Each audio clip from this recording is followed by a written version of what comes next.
So we're going to discuss graphing parametric equations, and then we'll also talk about eliminating the parameter. You can see the first example I have x equals the square root of the quantity t minus 1 and y equals t plus 2. So these parametric equations, the independent variable here is really t, and x and y are both dependent upon t. So we're going to make a table, and it doesn't really matter whether you make this table vertically or horizontally. In this case I made it horizontally just because it seemed to fit a little bit better in the space that I had to work with, but I don't care which you do, and it doesn't really matter which one you do. The first thing that I need to think about here is to get a real value for x, I need to have that quantity inside the square root be either 0 or positive. So the first thing I need to think about is this set of parametric equations really only works for t greater than or equal to 1. All right. So I'm going to choose some convenient values for t, and I'm going to make a table of values and get my x values and my y values. So I'm literally just plugging in these values of t to get an x value, and then I'll plug my value for t in here to get a y value.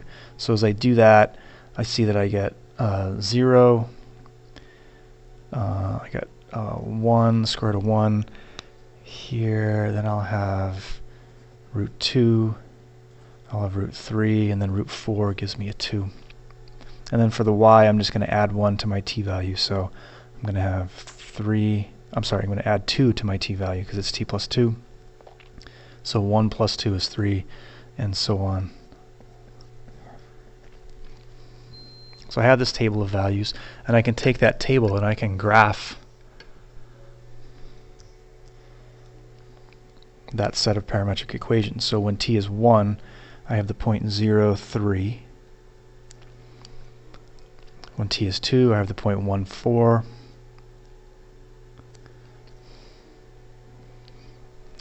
Here I'm going to have to estimate these, the square root of 2 and the square root of 3. I can see that I have 2, 7.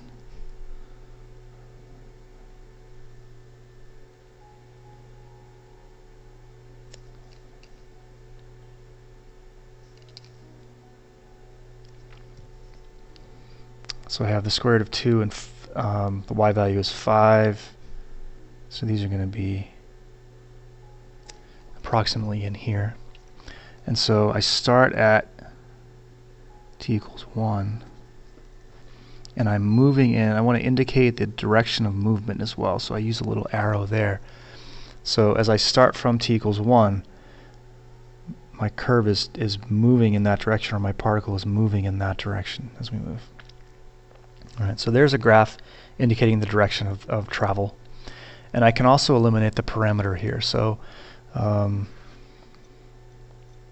going to take this set of equations, and I want to relate x and y together without having a t in there. Alright, so I can do this in a few different ways.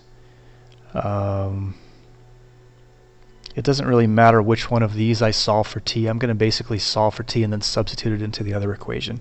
So I can get x squared equals t minus 1. So t equals x squared plus 1. And I can take that x squared plus 1 and replace the t in the y equation. So I can go, okay, well, y equals t plus 2. So now I'm going to say y equals x squared plus 1 plus 2. So y equals x squared plus 3. And you can see how this is in fact the right arm of this quadratic. Right? I'm going to have to restrict the domain here so that x is greater than or equal to 0. Right, so I've eliminated the parameter. I've written it in terms of just x and y. So I'm going to move on to the next example, example B. I have x equals t squared minus 3 and y equals 2t. And here they've restricted the t values for me from -2 to 3. So I've used those as my t values. I've just chosen integer values from -2 to 3. And I'm going to do the same thing. I'm going to make this table, and based on the t value, I'm going to get my x value. So I get, when t equals -2, I get x equals 1. because negative 2 squared is 4 minus 3 is 1, and then so on. I work down the line.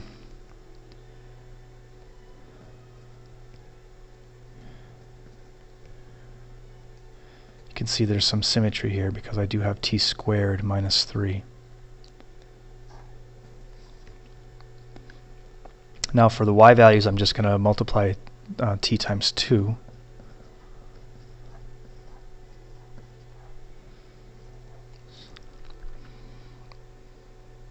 And here again, I can come over here and graph those on a Cartesian plane. So I have 1, negative 4.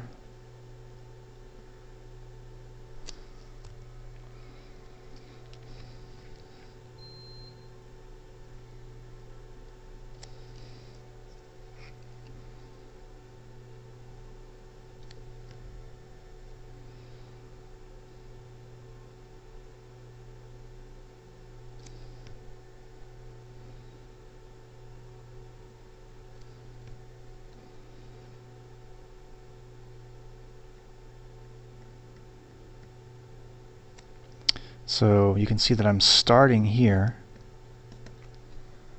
and I'm ending here.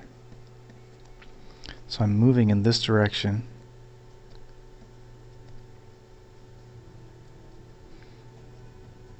And I'll put a few arrowheads there to indicate direction of motion.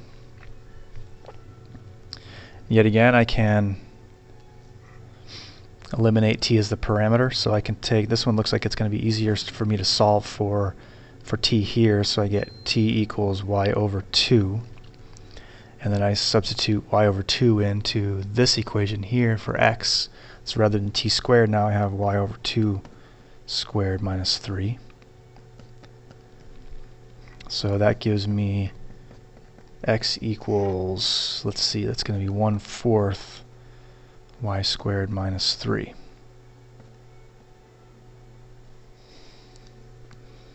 Right, and actually, in that form, it actually makes sense to write it in that form, since this is really kind of a a parabola, a quadratic that opens to the right rather than up or down. So it makes sense to have it solved for x. You could also solve it for y and then talk about what the domain restrictions would be and that sort of thing. Here we could talk about the range. So the y value is between negative 4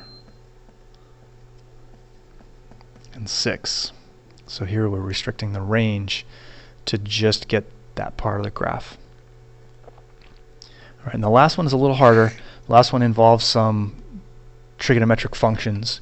So those are always a little bit more intimidating. But if we think about what's going on here, we'll just work through it bit by bit. So again, I have some trig functions, so I'm going to use from 0 to 2 pi.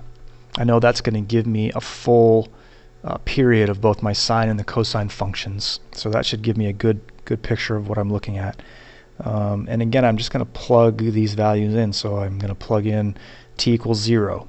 I'm going to get there. I'm going to have 3 plus 2 times cosine of 0 and get my x value. And I'm going to do negative 1 plus 3 sine of 0. That's going to give me my y value. All right, so it always helps me to, if I'm talking about sine and cosine, to think about my unit circle. And I'm going to label this just real quick, as much for myself as really for you. But it won't take too long. So this just gives me my cosine and sine values. And so then I can work through this. When t equals 0, I'm going to have 3 plus 2 times 1.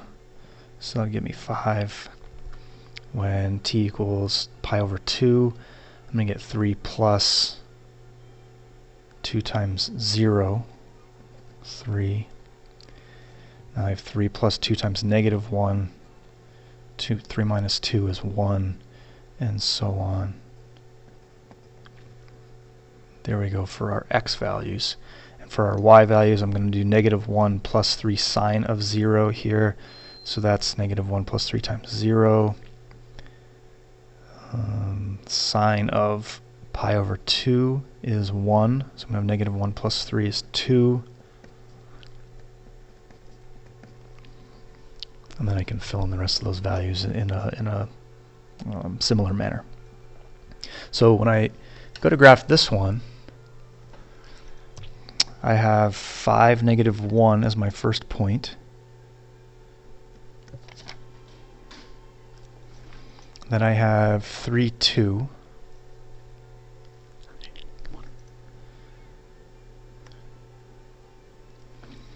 Then I have 1, -1. And then 3, -4. And then I'm back to 5, -1. So you can see that I have this elliptical shape here, and I am traveling in that direction. So I begin here, and I do one full revolution there, one full period of those sine and cosine functions, and I get back to the original point. Alright, so hopefully that shape looks familiar. Let's take a look at how that's the case. I think if we eliminate the parameter, it'll be easier to see. So in this case, this one's a little bit harder to eliminate the parameter. So look what I'm going to do here. I'm going to solve the x equation for cosine of t and the y equation for sine of t. And it's not automatically going to really maybe be obvious about why I'm doing that, but once we go through the process, I think you'll see why. So I get cosine of t equals x minus 3 over 2, and the sine of t equals y plus 1 over 3. So I know that cosine squared of t plus sine squared of t equals 1. And I'm going to use this relationship to eliminate the t. So I have x minus 3 over 2 squared plus y plus 1 over 3 squared equals 1. And you can see I've related these things together, and now it doesn't involve t at all. And if I change the form a little bit, I'm just going to square the denominators. So I'm going to have x minus 3 squared over 4 plus y plus 1 squared over 9 equals 1. And hopefully now comparing this shape with this makes a little more sense. What I have here is an ellipse. The center is at 3, -1.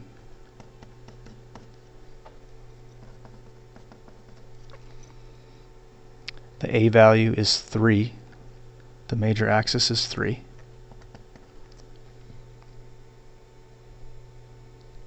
Sorry, half the major axis is 3. So the major axis is 6. B value is 2. So the minor axis is 4. So you can see my minor axis here is horizontal, and it's 4 across. My major axis is vertical, since my a value, the larger denominator, is with the y, and I have a major axis of 6 there.